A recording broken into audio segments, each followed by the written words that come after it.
Ministro dos Negócios Estrangeiros e Comunidades realça o papel da ONU no desenvolvimento planetário e a parceria com São Tomé e Príncipe. Secretário-Geral da ONU alerta que o mundo enfrenta desafios graves. O DD e MDFM-PL vão transformar-se numa só força política. Pensamento ideológico do presidente chinês Xi Jinping incorporado na Constituição da República Popular da China.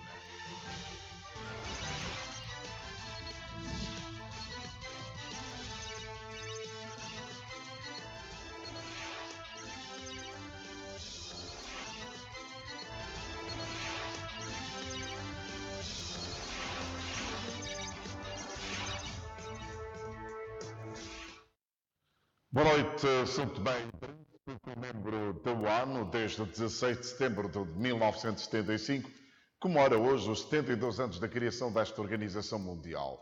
Por ocasião da celebração desta efeméride, o Ministro dos Negócios Estrangeiros e Comunidades, Urbino Botelho, numa mensagem salientou as ações desta organização em São Tomé e Príncipe e o seu contributo no desenvolvimento do país, essencialmente no cumprimento dos 5 objetivos dos ODS, priorizados pelo governo santomense.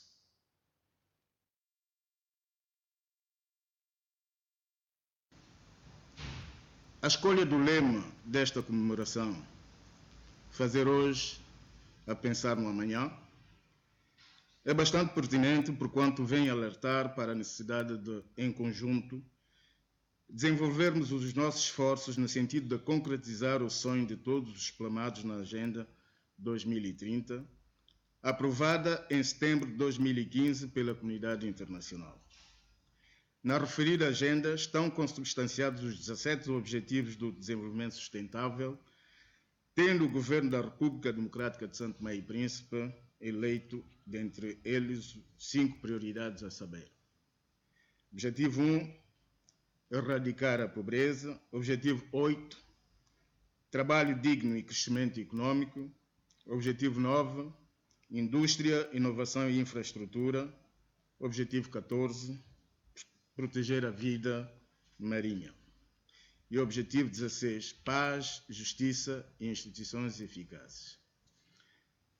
A parceria entre os sistemas das Nações Unidas em São Tomé e Príncipe e os executivos do qual faço parte tem pautado pelo apoio com vista ao alcance das metas propostas para os objetivos atrás mencionados, através da implementação das estratégias definidas pelo Governo e refletidas na sua Agenda de Transformação no Horizonte 2030, dando ênfase às questões ligadas à redução da pobreza, ao emprego, à saúde, à agricultura e alimentação, à educação, à urbanização e à equidade de género, à juventude e à resposta aos efeitos das alterações climáticas.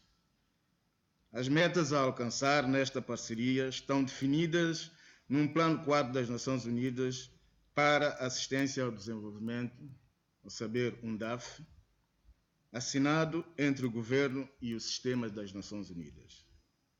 Em nome do povo e do Governo de São Tomé e Príncipe, aproveito o ensejo para, uma vez mais, agradecer à ONU na pessoa da coordenadora residente do seu sistema, Senhora Zaira Virane, bem como a todos quantos participam neste processo, com dinamismo necessário com vista a cumprir com os desígnios de tão almejado desenvolvimento de São Tomé e Príncipe.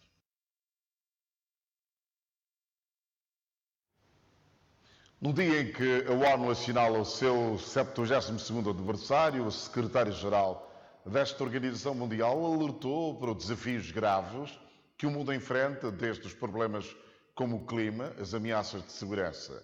António Guterres elenca na sua mensagem uma série de problemas que afetam atualmente o globo, conflitos e desigualdades, problemas extremos como o clima e a intolerância são alguns sinais. Ameaça de segurança, incluindo armas nucleares.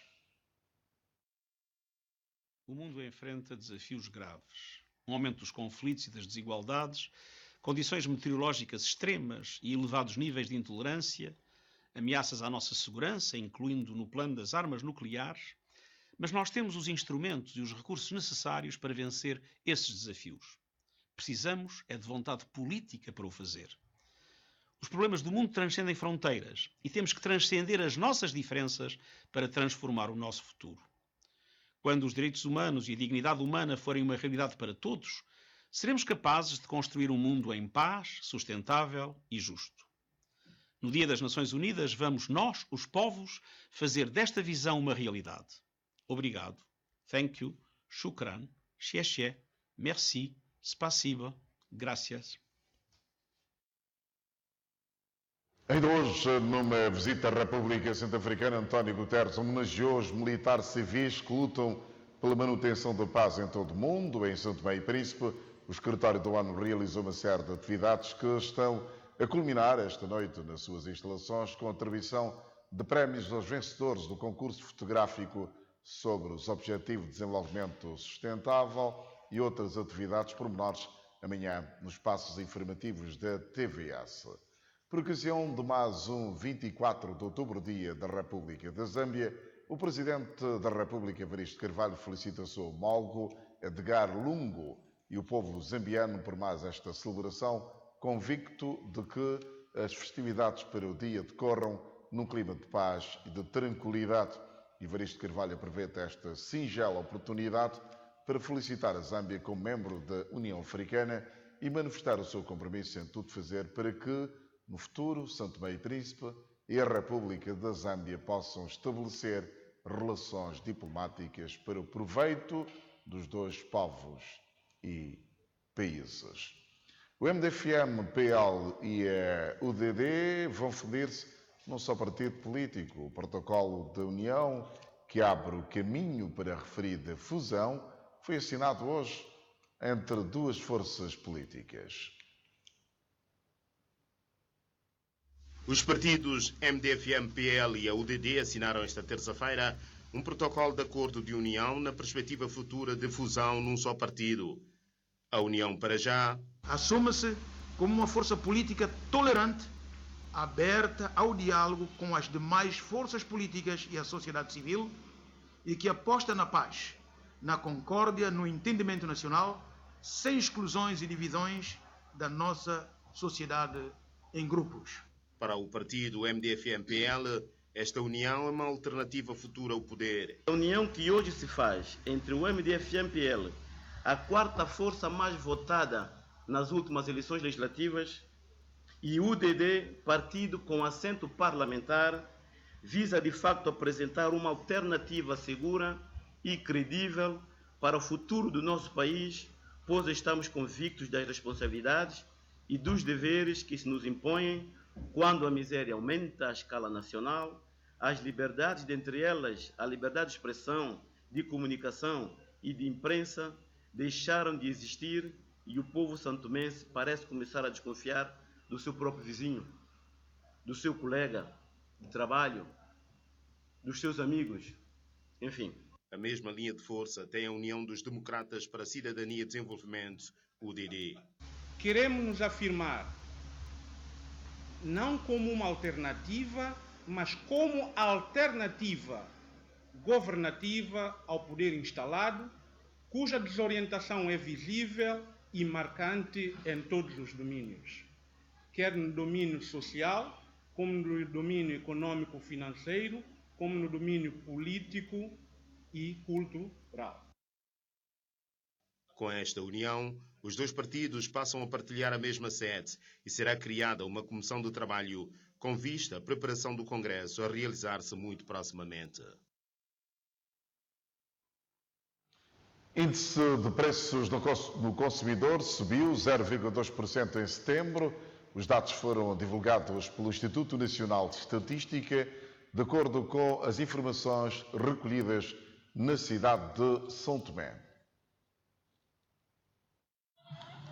Dados divulgados pelo Instituto Nacional de Estatística indicam que o país registrou no mês de setembro último um aumento geral de preços na ordem de 0,2%, um aumento que representa 0,3 pontos percentuais face ao mês de agosto deste ano. Os produtos que mais contribuíram para o crescimento dos 0,2% foram peixes de várias espécies, legumes e frutos, maqueque, limão e abacate, tubérculos, banana-pão e combustíveis sólidos, carvão e lenha. Resistou-se também algumas descidas de preços, particularmente nos seguintes produtos: repolho, tomate, couve, cebola e peixe-atum. Comparativamente ao mesmo período do ano anterior, a taxa de inflação acumulada para o mês de setembro subiu de 4,1% em setembro de 2016 para 5,4% em 2017.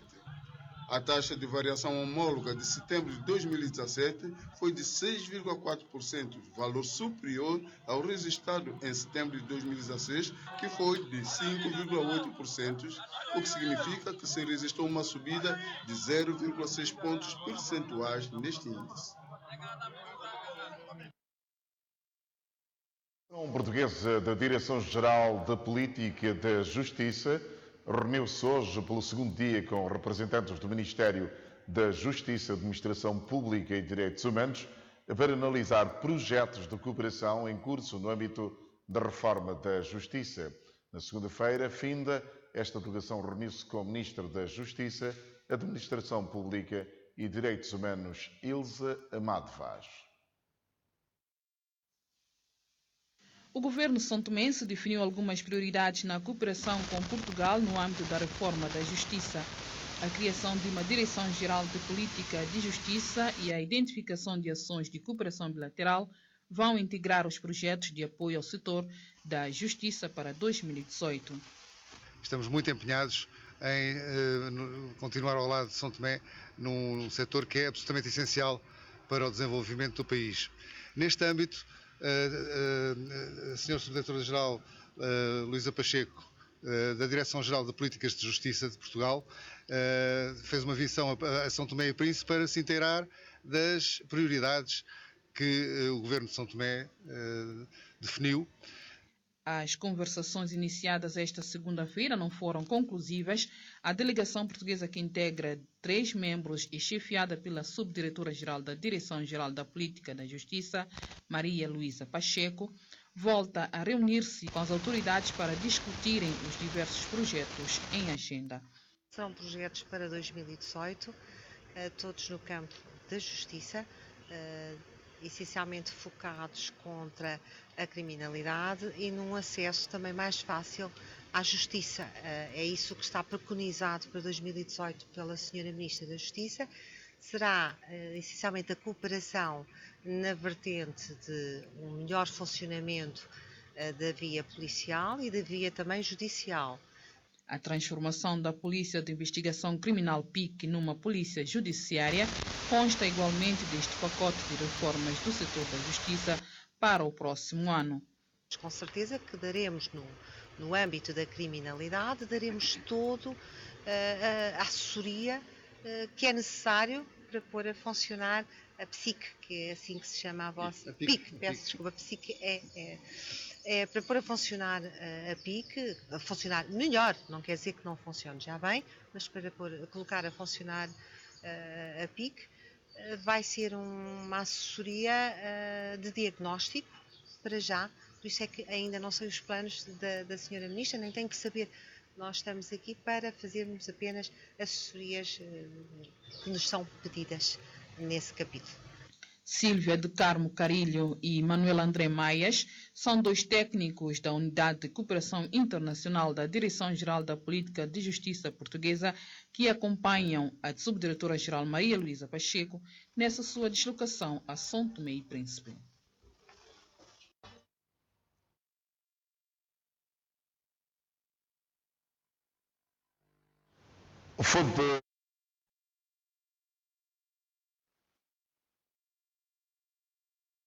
Não se admite, numa clara alusão, as declarações de algumas fontes africanas. A notícia foi veiculada por uma fonte togolesa referindo que a decisão na permanência ou não no poder do presidente togolês é soberana e depende do povo togolês. O Togo permanece envolvido numa crise política entre o presidente Faure Gnassingbe e a oposição, aliada à sociedade civil. Os opositores do regime de Lomé exigem o limite do mandato presidencial, bem como a renúncia do presidente Faure Gnassingbe, que lidera o Togo desde 2005. O seu pai exerceu o cargo de presidente durante 38 anos. Esta crise política resultou a morte de mais de uma dúzia de pessoas e centenas de feridos em menos de 3 meses. Dezenas de ativistas da oposição congolesa foram dispersos com gás lacrimogéneo no momento em que se concentravam no aeroporto de Lubumbashi para acolherem o seu líder Félix Tshisekedi. O presidente do Rally, a principal coligação da oposição liderada por Félix Tshisekedi, chegou a Lubumbashi na segunda-feira, onde os militantes desafiavam o cordão policial implementado para evitar uma recessão popular. Os militantes foram dispersos no aeroporto com gás lacrimogéneo e bastões. 2 deles foram presos por polícias antidistúrbios. A ordem foi dada pelo poder local de Lubumbashi para dispersar qualquer reunião de mais de 5 pessoas, disse o general Pauline Kyungu, chefe da polícia da província de Upper Katanga. Durante uma conferência de imprensa, Félix Tshisekedi exigiu a libertação imediata dos seus apoiantes presos, denunciando o estupro de 4 mulheres por polícias. Questionado, o general Kyungu descreveu essa acusação como falsa, indicando ainda que todos os detidos foram liberados, sem especificar o destino dos detidos. A missão das Nações Unidas na RDC, MONUSCO, pediu às autoridades que libertem imediatamente ativistas da oposição presos no dia anterior enquanto participavam numa reunião privada na sede local da oposição histórica União para a Democracia Social e Progresso, UDPS, do partido de Tshisekedi. A RDC está a atravessar uma profunda crise política relacionada com a continuação no poder do presidente Joseph Kabila, cujo mandato expirou em 20 de dezembro de 2016. A Constituição não permite que ele dispute mais um mandato presidencial, mas permite que ele permaneça em funções até a eleição do seu sucessor. O pensamento ideológico do presidente chinês Xi Jinping foi incorporado na Constituição da República Popular da China. Apenas Mao Tse-tung teve esta distinção. Mais de 2.300 delegados ao Congresso do partido votaram a decisão, esta terça-feira, por unanimidade. Não acontecia desde Mao Tse-tung. Esta terça-feira foi enquadrado na Constituição do Partido Comunista da China o pensamento político de Xi Jinping, no reforço do poder que tem vindo a cimentar desde 2012, ano em que se tornou líder do Partido Comunista Chinês. O voto foi unânime. O pensamento de Xi Jinping, do socialismo de caráter chinês para uma nova era, fica-se inscrito como um guia de ação para o maior partido do mundo, com cerca de 89 milhões de membros, e confere a Xi Jinping uma autoridade e notoriedade que se iguala apenas a de Mao Tse-tung. Nenhum dirigente partidário, depois de Mao, viu a sua abordagem, a ideologia celebrada deste modo enquanto ainda em funções, nem mesmo Deng Xiaoping, cujas reformas no fim dos anos 70 tornaram China na segunda potência económica mundial. De acordo com uma lista adiantada na terça-feira pela agência oficial chinesa, o presidente chinês e o primeiro-ministro repetem os nomes enquanto membros do Comitê Central do Partido Comunista Chinês. Cabe ao Comitê Central a escolha dos 7 elementos que vão formar o Comitê Permanente, o órgão de poder máximo no partido. Na quarta-feira, é esperada a apresentação do Comitê Permanente no Grande Palácio do Povo e a confirmação do presidente chinês como secretário-geral do partido para mais um mandato de 5 anos como líder supremo da China. Depois de uma social e económico grave, podendo inclusive voltar a entrar no mapa da fome da ONU. O Banco Mundial estima que mais de 28 milhões de brasileiros estão a viver abaixo do limiar da pobreza. Desde o início de 2016 até o final deste ano, a mesma entidade prevê que entre 2,5 milhões a 3,6 milhões de brasileiros tenham voltado a cair na pobreza. Minha vida era maravilhosa. Vim pra cá, só tristeza. Só tristeza. Eu trabalhava. Aí a menina daqui de baixo, minha amiga, não trabalha. Aí ela foi mandada embora, eu fui mandada embora também. Aí ela soube que eu morava de aluguel. Lá onde eu morava, eu fiquei desempregada, não tive como mais pagar o aluguel, ela me ofereceu aqui. O corte dos apoios resulta das políticas do governo de Michel Temer e deverá agravar-se no próximo ano. O economista Francisco Menezes, coordenador do Instituto Brasileiro de Análises Sociais e Econômicas, IBASE, e o consultor da Action Aid Brasil, contou ao Estado ter analisado a proposta de orçamento do governo para 2018 e agravou as preocupações. O Brasil deixou de figurar em 2014 no mapa da fome da ONU, quando se constatou que menos de 5% da população estava em situação de vulnerabilidade extrema. Mas um relatório assinado por 40 ONGs e entregue em julho à ONU alerta para o aumento da fome no Brasil como consequência do agravamento do desemprego, do avanço da pobreza, corte de beneficiários do programa Bolsa Família e o congelamento de investimento público. Tudo conjugado com 14 milhões de desempregados atualmente, e o Brasil poderá voltar a cair muito em breve no mapa da fome da ONU. Esta é uma semana intensa nas instituições políticas espanholas e catalãs. O Parlamento catalão convocou uma sessão plenária para esta quinta-feira para responder às medidas propostas pelo governo espanhol e analisar a situação na Catalunha.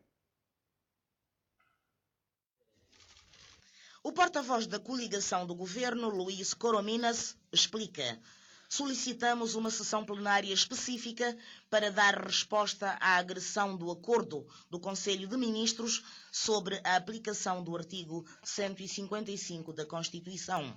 Puigdemont, que deverá participar nesta sessão, pondera também deslocar-se ao Senado espanhol, o que, para a vice-presidente do governo espanhol, Soraya Sáenz de Santa Maria, é uma boa iniciativa.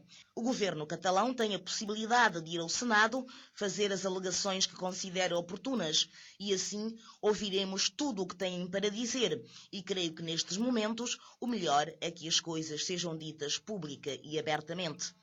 Mas há problemas de agenda. Puigdemont deveria ir ao Senado na quinta-feira, antes da sessão de sexta-feira, em que serão votadas as medidas a aplicar à Catalunha, mas tem que estar na sessão plenária do Parlamento catalão.